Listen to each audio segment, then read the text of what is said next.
남양 특집이라고 있죠. 여름이 되면 무서운 영화들 그리고 소설들, 볼거리들이 많이 등장을 합니다.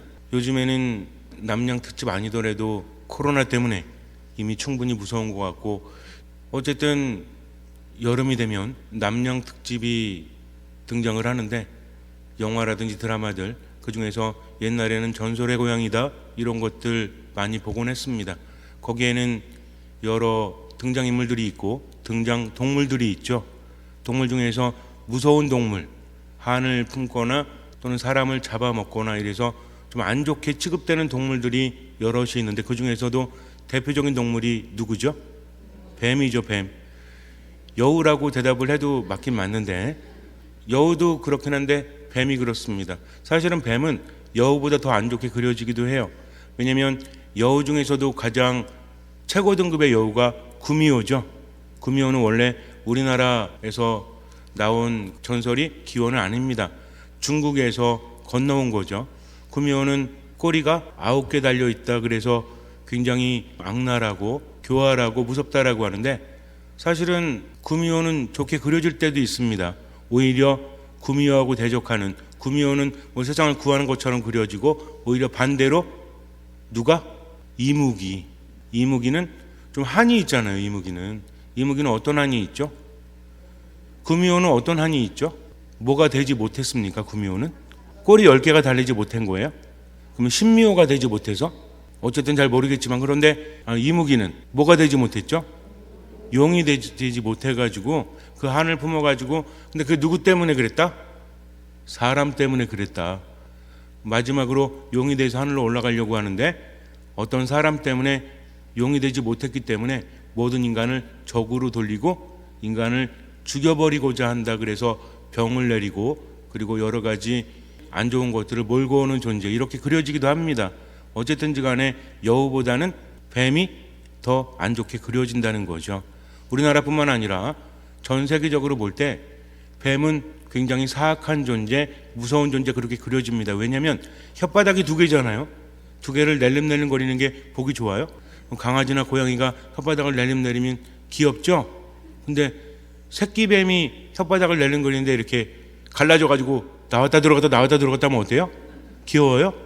물론 그러신 분도 있지만 보편적으로는 징그럽잖아요. 그리고 뱀은 움직일 때 어떻게 움직입니까? 옆으로 슥슥 이렇게 움직이니까 보기도 별로 안 좋죠. 좀 뭔가 알 수 없는 존재, 그리고 뱀이라는 존재는 슬그머니 다가가서 덮쳐버립니다. 그리고 뱀은 독을 가지고 있기 때문에, 그러다 보니까 사람들은 부정적으로 생각을 하고 두려워합니다. 뱀을 숭배하기도 하죠. 그래서 뱀은 뭔가 사악한 존재, 특히 마귀라든지 사탄의 비유되기도 하고요. 그러나 반대로 뱀은 또 슬기로운 존재다. 왜냐하면 잘 도망가고 숨어버리면 찾을 수가 없기 때문에, 그래서 오히려 신으로 숭상되는 그런 경우도 있습니다. 성경에서는 뱀이 어떤 존재로 나타날까요? 뱀은 일단 인간을 유혹한 존재, 인간을 꿰어내죠. 그래서 죽음으로 몰고 간 존재, 그래서 안 좋게 그려지기도 하지만, 그런데 예수님께서는 뭐라고 하십니까? 뱀처럼 슬기로워라라고 말씀을 하세요. 뱀이 무조건 안 좋게 그려진 것은 아닙니다. 어쨌든 우리나라에도 뱀에 대한 여러 가지 이야기가 지역마다 있어서 뱀과 연관된 지역들도 있죠. 무슨 삭골 이렇게 들어간데 많지는 않지만 여러 군데 있잖아요. 뱀과 연관이 있는 동네다. 그래서 여기서는 예로부터 뭐가 많이 나왔다? 뱀이 많이 나왔다. 그래서 뱀에 대한 전설도 많이 있습니다. 근데 뱀은 안 좋게만 그려지는 것은 아니고 간혹 가다가 좋게 그려질 때도 있습니다. 강릉의 의은종인가요? 그런 정자가 있습니다. 이게 수백 년이 되었는데 어느 날 그 처마에서 커다란 뱀이 나와서 용머리에 앉아서 또아리를 틀고 구슬프게 우는 것처럼 계속 뭔가 아쉬워하는 것처럼 있더니 몸을 풀고 거기서 내려와서 숲으로 사라졌다고 합니다. 그걸 본 사람들이 뱀이 그렇게 하면 다른 동물과는 좀 다르게 보기 때문에 저것은 어떤 징조가 아닐까라고 생각을 했는데, 그날 저녁에 그 정자가 무너지고 말았다고 합니다. 그리고 포천에 서씨 농장이라고 있는데 여기에 일꾼들이 돈을 모아서 술을 사다가 오늘 한번 회포를 풀어보자. 눈이 많이 오는 날이었대요. 그래서 아궁이에다 불을 떼고 있는데 갑자기 뱀이 나와서 주변을 몇 번 돌더니 다른 곳으로 가버리고 그것을 따라서 참새들이 막 울면서 떠나갔다고 합니다. 사람들이 보니까 신기하잖아요. 뱀이 나와서 그렇게 가고 참새들도 가니까 왜 그런가 지켜봤는데 갑자기 불이 나서 집이 다 타버렸다고 합니다. 여기에서 뱀은 어떤 존재죠? 화를 피하는 존재, 모면하는 존재, 아쉽지만 미련이 남지만 그래도 알기 때문에 떠나갈 수 있는 존재라는 것을 우리는 알 수가 있어요. 이렇게 뱀이라는 존재는 사악하고 간특하지만 반대로 어떤 면이 있다? 지혜롭고 슬기롭다. 무슨 이야기입니까? 피해갈 줄 안다라는 것이죠. 그러면 비둘기는요? 비둘기는 어떤 존재죠? 순박하다. 우리에게는 많이 와닿지는 않잖아요. 물론 평화의 존재다 그래서 창세기 8장을 보면 노아의 방주 대목을 보면 비가 엄청나게 왔죠. 그리고 방주에 탄 사람과 동물들만 살아 있었어요. 그래서 처음에는 까마귀를 보내지만 까마귀는 땅이 마를 때까지 이리저리 왔다 갔다 하면서 돌아오질 않습니다. 돌아왔다는 표현이 없어요. 그래서 이번엔 비둘기를 보내죠. 그랬더니 비둘기는 어떻게 해요? 돌아다니다가 물이 아직 다 마르지 않았으니까 다시 돌아오죠. 그래서 얼마간 시간이 흐른 다음에 또다시 보냅니다. 그랬더니 어디에 가서 나무를 발견하고 올리브 나뭇잎을 입에 물고 노아에게 돌아오죠. 물론 그 다음 비둘기는 또 돌아오질 않아요. 이렇게 돌아오는 존재, 그리고 주인에게 충실한 존재, 전소구라는 곳이 있죠. 옛날에는 휴대폰 이런 게 없어가지고 편지를 보낼 때 멀리 있는 사람에게 보낼 때는 전소구를 썼습니다. 이게 뭐예요? 비둘기죠. 비둘기는 무엇이 있습니까? 귀소 본능이 있어요. 그래서 다리에다가 편지를 써갖고 매면은 자기가 가는 곳에 갔다가 다시 돌아오는 존재라는 거죠. 그래서 비둘기 그러면 좀 순박하고 그리고 어찌됐든지 간에 돌아다니다가도 주인에게 돌아올 수 있는 존재라는 그런 의미를 가지고 있다는 겁니다. 그러나 한편으로는 어때요? 굉장히 멍청하죠. 그래서 호세아 7장에 보면 에프라임에 대해서 비둘기처럼 어리석고 지각이 없다라고 말합니다. 즉 비둘기는요 순박한 것도 있고 주인에게 돌아온 충성스러운 그런 동물이긴 하지만 한편으로는 보다 어리석다, 지각이 없다라는 것입니다. 예수님께서는 우리에게 뭐라고 하십니까? 환난 중에 견뎌내어라. 끝까지 견디면 그 사람은 구원을 받을 것이다. 너희들이 이리저리 도망가다가 다 고울을 돌기 전에 사람의 아들이 올 것이다 라고 하십니다. 즉 환난이 있다라는 거죠. 하느님의 말씀대로 살아가는데 복음을 전하는데 환난이 있다는 겁니다. 그럴 때마다 어떻게 해라? 피할 수 있는 만큼 피하라는 거죠. 그러다가 어쩔 수 없는 순간이 되면 걱정하지 마라. 무엇을 말해야 될지 걱정하지 마라. 말하는 것은 너희가 아니라 그 안에 있는 누구시다? 아버지의 영이시고 성령이시고 하느님이시라고 말합니다. 그리고 결국은 끝까지 가기 전에 내가 돌아올 테니까 어쨌든 뭘 다해라? 최선을 다해서 살 길을 찾으라고 하십니다. 복음을 전한다는 것은 이런 것이라는 거죠. 내가 하나님의 뜻대로 살았다는 것도 이런 것입니다. 하느님께서 계시니까 난 뭘 해도 되지? 이것이 아니라 인간적으로 피할 수 있는 마음도 있어야 한다는 거예요. 누구처럼? 뱀처럼. 뱀은 어떤 존재입니까? 뱀은 간특한 존재이기도 하지만 잘 피해갈 수 있는 존재다. 그런데 문제는 뭐냐면 자꾸만 그렇게 피해가려고만 하고 뱀처럼 살려고 한다면 간사해질 수도 있다는 거죠. 그래서 예수님께서는 뱀처럼 슬기롭되 비둘기처럼 순박해라. 두 가지를 함께 가지라고 하십니다. 비둘기처럼만 살아도 안 된다는 거죠. 세상을 살면서 그렇습니다. 이거 정말 중요해요.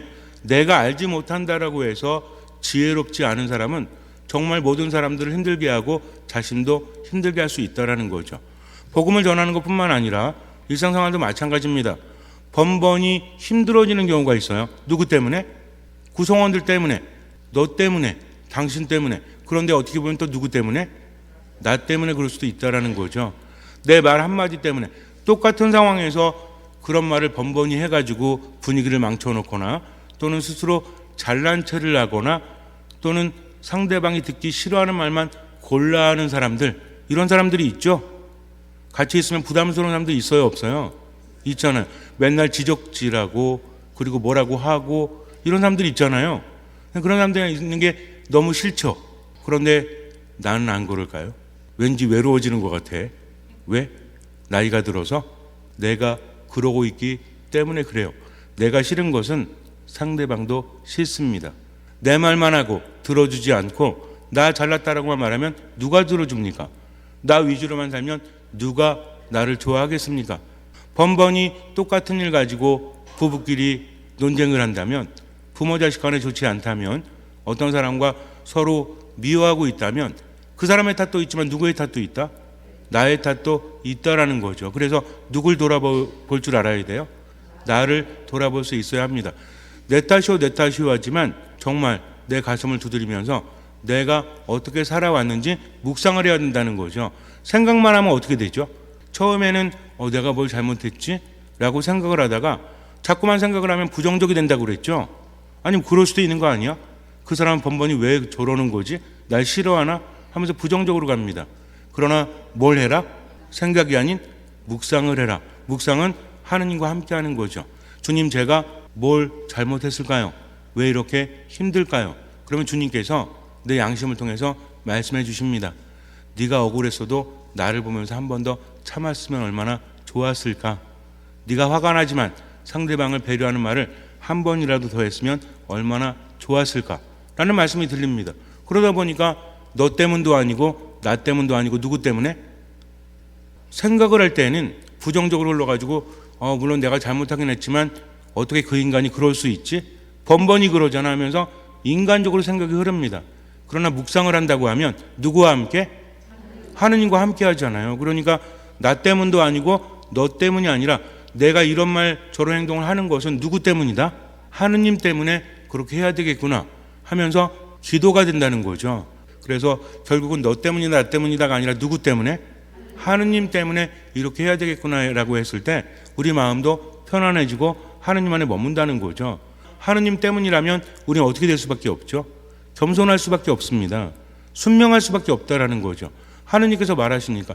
예를 들어서 여러분들이 막 화를 내고 있는데 옆에서 사랑하는 사람이 화 좀 내지 마 그러면 너무나 화가 나면 그 말도 무시하죠? 너무나 화가 났을 때. 근데 갑자기 십자가에 예수님께서 화내지 마. 그럼 어떻게 해요?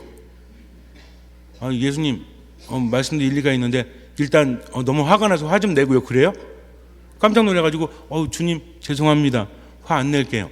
라고 하잖아. 왜? 무엇이 있기 때문에? 신앙이 있기 때문에. 여러분들 주변에 있는 동료들이나 아니면 공동체 구성원들이 여러분들한테 좀 사랑 좀 하세요. 좀 겸손하세요. 이렇게 좀 하지 마세요. 그러면 뭐라고 하십니까?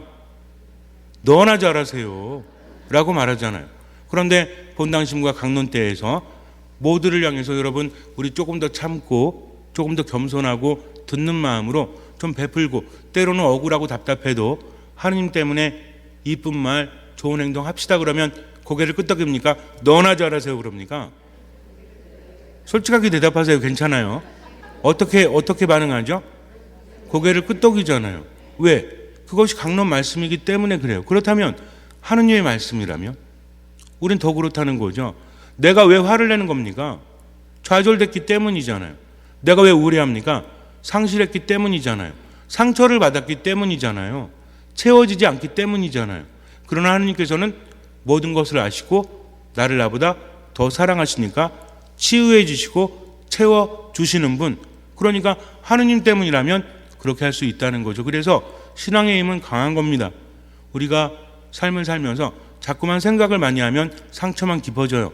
그러니까 생각만 하지 말고 뭘 하자? 묵상을 하자. 묵상이 생각이 아니라는 거 아닙니다. 나 혼자 하는 것이 아니라 하느님께서 함께 하신다는 의식으로 묵상을 하다 보니까 그 자체가 기도가 되고 기적이 일어난다는 거죠. 마음이 치유됩니다. 여러분도 한번 집에 가서 해보세요. 정말 싫은 인간 생각하면서 생각만 계속하면 우라통 터져가지고요. 잠도 못 자요. 그런데 성호를 긋고 그리고 하느님 왜 이런 걸까요? 그 사람이 나를 왜 미워하는 걸까요? 하면서 하느님과 대화를 하다 보면 나중에 이해할 수 없어도 그래 하느님 때문에 하느님 바라보고 내가 조금 더 참고 친절하게 대해야지라는 생각을 하게 된다는 겁니다. 이것이 생각과 묵상의 차이라는 거죠. 그렇다면 우리가 뱀처럼 슬기롭고 그리고 비둘기처럼 순박하게 살아간다는 것은 어떤 의미일까요? 가정에서, 성당에서, 어디에서든지 먼저 생각해 보는 거죠. 저 사람이 이런 말을 하고 내가 이런 말을 하고 이런 행동을 했다가 아니라 이렇게 되면 결과가 무엇일까를 우린 짐작할 수 있습니까? 없습니까? 있잖아요. 그러니까 장난으로 처음에 주고받다가 하루 종일 싸우잖아요. 그죠? 그러면서 네가 잘못했는지 내가 잘못했는지 무슨 의미가 있어요? 결국에는 어땠어요? 하루 종일 싸웠다.